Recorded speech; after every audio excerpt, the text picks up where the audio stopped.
dibuka dengan memperlihatkan seorang wanita bernama Anna, di mana malam itu ia tengah melihat sebuah kunci, yang nampaknya kunci tersebut bukan kunci sembarangan.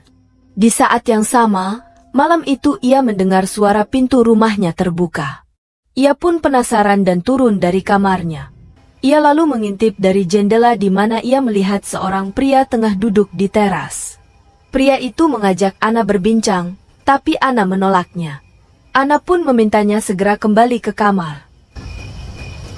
Share it with me.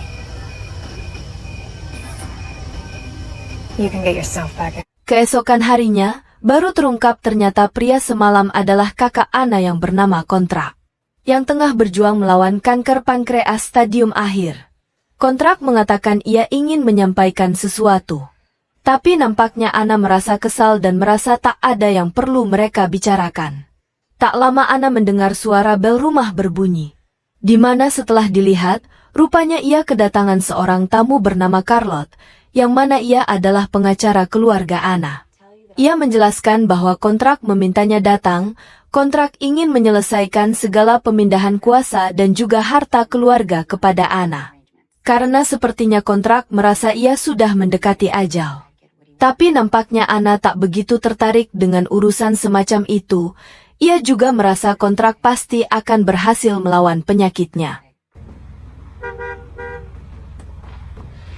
Then I won't choose. Di saat bersamaan, seorang kurir makanan bernama Dan datang. Ia mengajak Anna bercanda, di mana bisa terlihat mereka sudah lama saling mengenal. Tak lama, Charlotte datang yang membuat Dan menghentikan lawakannya. Sesaat kemudian Anna kaget mendengar teriakan Kontrak. Di mana setelah dilihat ternyata Kontrak jatuh dari ranjang. Saat malam tiba, Kontrak mengajak Anna berbincang. Ia mengatakan kalau sudah saatnya Anna memaafkan ayah mereka atas apa yang telah ia lakukan. Sudah saatnya Anna juga berdamai dengan rasa bersalahnya dan berhenti mengurung diri di rumah. Kontrak mencoba mendorong Anna untuk melupakan masa lalunya, namun Anna mengatakan ia belum bisa memaafkan ayahnya. Saat tengah malam, Anna mendengar suara alarm dari monitor, di mana ternyata malam itu Kontrak meninggal dunia. Keesokan harinya, Anna kedatangan si Dan yang seperti biasa membawakannya makanan. Tapi melihat Anna bersedih, ia pun mencoba menjadi pendengar yang baik bagi kesedihan Anna. Setelah lega mencurahkan kesedihannya, ia ingin memberikan sedikit bingkisan sebagai ucapan terima kasih kepada Dan. Di mana kemudian Anna mengambilkan Dan sekantong uang dan memintanya menerima uang tersebut. Tapi ternyata, entah apa yang ada di pikiran Dan, ia malah menolak pemberian tersebut. Whoa. That's your last reason for not leaving, right? Saat hari semakin siang, Anna mulai mempersiapkan diri untuk pergi ke pemakaman Kontrak. Tapi entah kenapa ia terlihat galau dan akhirnya membatalkan rencananya. Ia juga menerima pesan dari para kerabat yang telah menunggunya di pemakaman. Namun Anna tetap memutuskan diam di rumah dan membuat teh manisnya. Sesaat kemudian, Anna mendengar suara kendaraan mendekati rumahnya. Ia pun mengintip dan melihat beberapa pria turun dan langsung berpencar mengitari rumahnya. Satu pria yang memecahkan kaca rumahnya membuat Anna ketakutan dan ia pun sadar kalau tiga pria tersebut berniat jahat.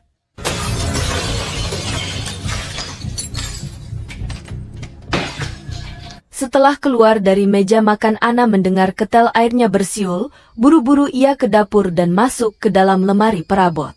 Satu pria yang bernama PJ lalu mematikan kompor, sadar masih ada orang di rumah. Ia pun meminta orang yang bernama Vance menemukan Anna. Rupanya, lemari tersebut terhubung ke tangga menuju kamar Anna. Anna lalu masuk dan bersembunyi di kamarnya, namun tak lama kemudian, pria yang bernama Perry menyusulnya, di mana ia pun akhirnya menemukan Anna.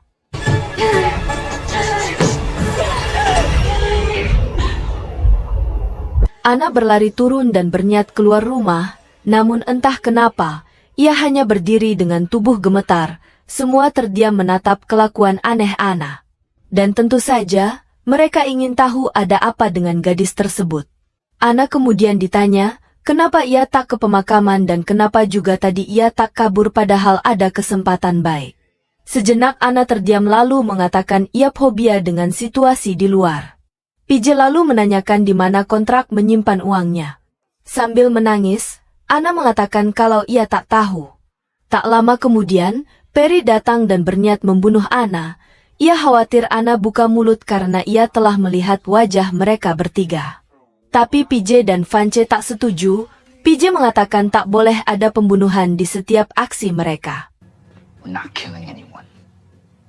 PJ lalu memanggil Vance ke atas, karena ternyata mereka ini kakak beradik. Ia pun meminta Vance kabur karena kini semua berjalan di luar rencana, namun Vance menolak pergi. Ia mengatakan ia sangat membutuhkan uang tersebut, tak ada pilihan lain, mereka pun berpencar untuk menemukan brankas kontrak. Tapi sayangnya mereka tak menemukannya dimanapun. Sementara itu, Perry yang masih penasaran menanyakan kenapa Ana tak kabur selagi ia bisa. Karena terus dipaksa, Ana pun mengatakan kalau ia memang tak pernah keluar rumah sejak 10 tahun yang lalu. Ia pun ingin membuktikan ucapan tersebut dengan membuka pintu dan menyeret Ana keluar.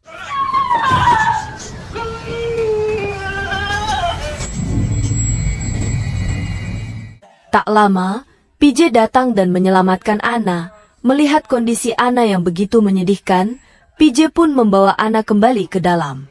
Vance lalu diminta membawa Ana ke atas untuk mengganti celananya, karena ternyata Ana sampai ngompol di celana.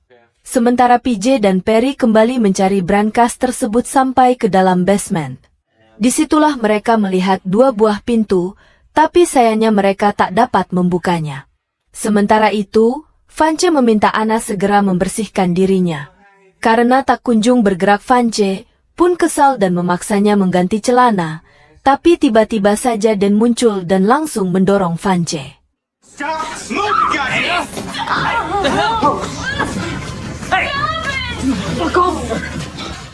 Disitulah kemudian Ana kaget dan mengetahui kalau Dan dan Vance sudah saling mengenal. Ia lalu bersembunyi dan berpikir kalau mereka bersekongkol. Saat Ana turun ke ruang utama, Perry sudah menunggunya. Terpaksa Ana pun masuk kembali ke kamarnya. Perry yang mulai kesal melihat Ana yang tak mau keluar, mengambil satu burung kesayangan Ana. Ia mengancam Ana akan membunuh burung tersebut, tapi ternyata Ana juga tak mau keluar. Di saat yang sama, PJ membawa Dan turun dan mengikatnya. Meskipun mereka berteman, tapi PJ merasa Dan dapat mengacaukan aksi mereka. Sementara itu, Vance mendengar suara dari toilet, disitulah yang menemukan Ana dan segera memberitahu yang lain, tapi 2 pria itu tak merespon Vance, karena mereka berpikir Vance dapat mengatasinya sendiri. Ana yang terpojok akhirnya mengambil tusuk konde yang ia tinggalkan di wastafel, lalu menusuk leher pria tersebut.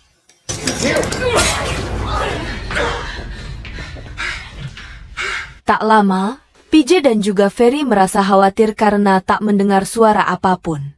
Di sanalah kemudian mereka kaget melihat bekas noda darah yang menuju basement. PJ pun sontak histeris ketika melihat adiknya sudah tak bernyawa. Di saat bersamaan, Perry melihat salah satu pintu yang ada di basement terbuka. Di sanalah Perry melihat Ana yang buru-buru menutup pintu di ruangan tersebut. Perry melihat-lihat, di mana ia menemukan sebuah foto dan juga mikrofon.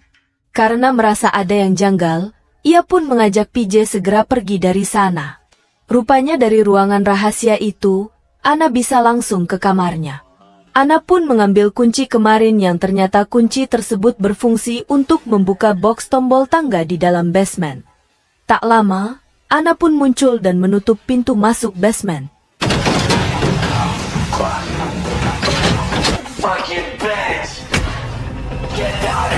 Saat malam tiba, mereka mencoba mendobrak pintu, tapi usaha tersebut ternyata sia-sia.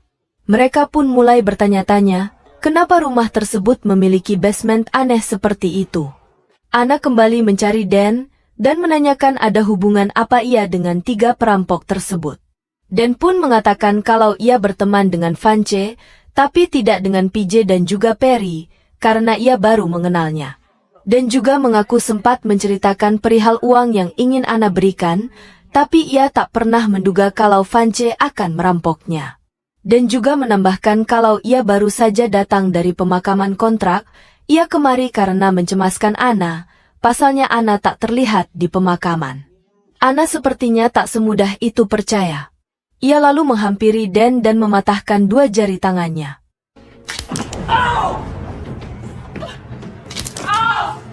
Setelah itu, Anna membawa Dan ke pintu basement dan mendorongnya. Hal itu membuat lutut Dan terkilir. You have no idea what I'm like. Anna lalu memantau apa yang mereka bertiga lakukan dari satu ruangan, di mana terlihat PJ dan Ferry nampak kasihan melihat kondisi Dan. Perry mengatakan lutut Dan bergeser dan ia akan mengembalikannya agar Dan bisa berjalan lagi. Oh. 3, 2. Dan semua yang mereka lakukan terus dipantau oleh Anna. Anna lalu ke basement, di mana Dan mengatakan ia harus ke rumah sakit karena kakinya patah. Tapi tentu saja Anna tak begitu saja percaya. Anna lalu mengatakan kalau ada obat pereda nyeri di kotak obat. Ia pun meminta PJ mengambilkannya di salah satu kamar. PJ lalu ke ruangan yang ditunjuk oleh Anna. Tapi ternyata Anna kemudian mengurung PJ di ruangan tersebut. PJ memperhatikan sekeliling nampak seperti kamar anak perempuan. Ia mencoba mencari tombol atau apapun, tapi ia tak menemukannya. Sementara itu, Dan yang mulai khawatir dengan PJ meminta Perry mengeluarkannya. Karena mungkin saja ada tombol yang dapat ia temukan. Saat mencari-cari, Perry kemudian menemukan sebuah batu. Ia lalu menggunakan batu tersebut untuk menjebol pintu. Dengan usaha yang cukup keras, Ferry pun akhirnya berhasil menjebol pintu tersebut. Tapi ternyata pintu itu membawanya ke ruangan yang berbeda. Perry melihat ke dalam, di mana ia ternyata berada di sebuah gudang. Di situ ia juga melihat tali simpul gantungan diri, yang membuat Perry semakin merasa ia berada dalam masalah. Perry mulai memanggil PJ dari ruangan tersebut untuk memastikan posisinya, karena kali ini PJ tak mau salah menjebol pintu. Tapi di saat yang sama Ferry dikagetkan dengan padamnya lampu di ruangan sebelumnya. Karena penasaran, Ferry pun berjalan ke sana dan menyalakan lampu kembali.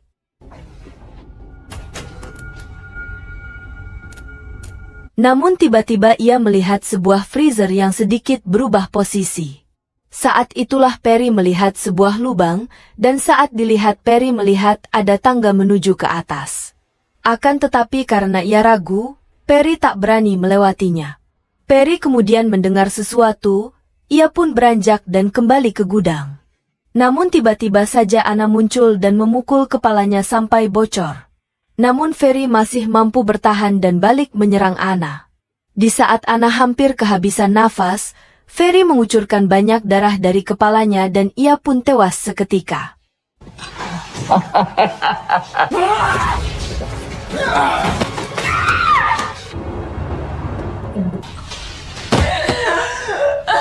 Tanpa sepengetahuan Anna, Charlotte datang berkunjung. Ia pun masuk dan memanggil-manggil Anna. Di mana kemudian suara itu membuat Anna panik. Di saat Charlotte melihat banyak pecahan kaca di lantai, Anna tiba-tiba muncul. Charlotte lalu menanyakan, kenapa ada mobil Dan di depan. Anna yang nampak kaget mendengarnya terpaksa mengatakan kalau Dan sedang ada di kamarnya. Saat Anna berpikir untuk menghabisi Charlotte, Charlotte mengatakan ia tak ingin mengganggu waktu Anna bersama Dan. Karena ia hanya ingin memastikan Anna baik-baik saja. Pasalnya Anna tak terlihat saat pemakaman kontrak. Sementara itu, Dan yang mengkhawatirkan Perry pergi menyusulnya. Ia pun merasa aneh karena melihat sebuah freezer di tempat tersebut. Tanpa ragu Dan lalu membukanya, di mana ia melihat satu jasad yang sudah membeku. Saat menenangkan dirinya, Dan menuju ke lubang yang ada di dinding. Saat ia melihat tangga, ia pun nekat menaiki tangga tersebut.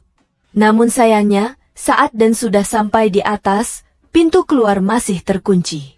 Suara Dan yang mengedor pintu terdengar oleh Charlotte, tapi Anna buru-buru mengatakan kalau Dan sedang mengecek plafon di atas. Charlotte pun nampak percaya dan pergi meninggalkan Anna. I'll talk to you soon, okay? Ana lalu mengeluarkan tangga dan kembali ke basement. Di sana ia melihat Dan yang semakin ketakutan, karena berpikir ia akan mati di tangan Ana. Ana lalu membawa Dan ke sebuah ruangan kecil. Dan pun tak berani melawan saat Ana menguncinya di dalam sana. Ana kembali ke ruangan pengawas, dan saat menekan tombol, rupanya Dan keluar dari lemari yang ada di kamar PJ. Dan mengatakan kalau ia melihat Ferry sudah mati, dan ia juga menemukan satu mayat di dalam freezer. Tentu saja PJ kaget dan mulai berpikir kalau ada yang tak beres dengan Ana dan keluarganya. PJ lalu mencoba memanggil Ana melalui cermin. Ia yakin saat ini Ana sedang mengawasi mereka. Ia juga mencoba menghancurkan cermin, tapi ia tak mampu. Di saat yang sama, terdengar suara Ana yang mengatakan kalau cermin itu anti peluru. Ana lalu meminta PJ mengenakan kemeja yang telah ia siapkan di laci.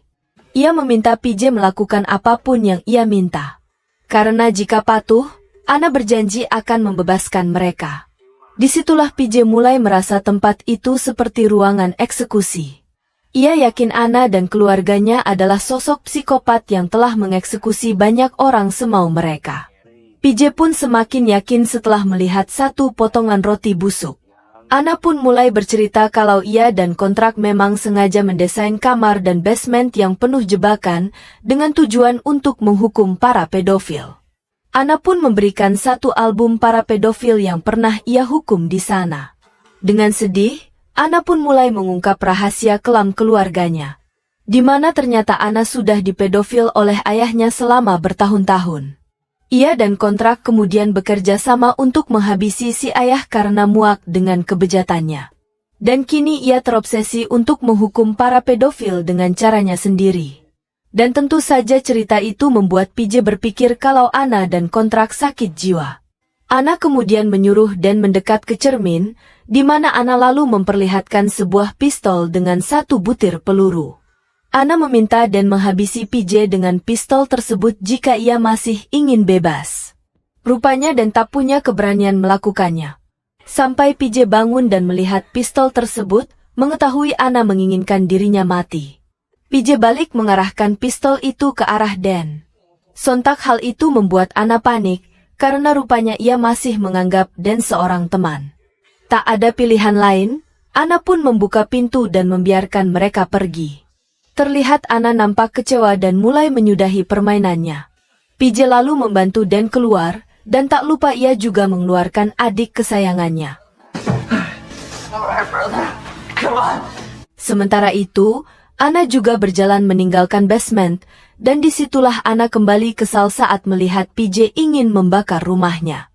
Sadar tak punya tempat lain, Ana memberikan semua uang milik kontrak dan menyuruh PJ pergi. I let you go. Yeah, guess that was a mistake. This is what you wanted, isn't it? It was. Tapi PJ kini lebih tertarik untuk membakar Ana bersama rumahnya. Ana mencoba melawan semampunya, tapi PJ dengan mudah menyeretnya ke kamar. PJ lalu mengambil sarung guling dan menjerat leher Ana. Ana meronta sekuat tenaga. Hingga di saat ia sudah kehabisan nafas, Dan muncul.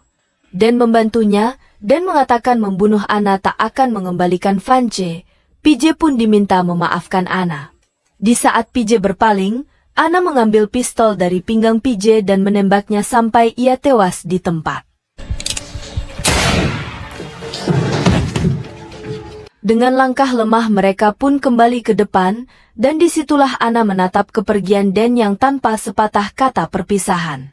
Ana terdiam sejenak dan melihat foto ayahnya kembali. Setelah itu ia pun keluar, dan anehnya kali ini ia mampu mengatasi fobianya. Ana kemudian menyalakan korek dan membakar rumahnya. Ia lalu pergi dan meninggalkan semua kenangan kelam di rumah tersebut. Jadi, sisi psikopat yang Ana miliki sebetulnya adalah hasil dari perbuatan bejat si ayah kepadanya. Sekian lama menjadi korban si ayah, menjadikan Ana sosok yang kejam seperti itu. Setelah menghabisi si ayah 10 tahun silam, Ana dan kontrak nekat mendesain rumahnya dengan banyak jalur rahasia, dengan tujuan menghabisi para pedofil dengan caranya sendiri. Karena hanya dengan cara itu Ana merasa puas melihat para pedofil mendapatkan hukuman yang setimpal.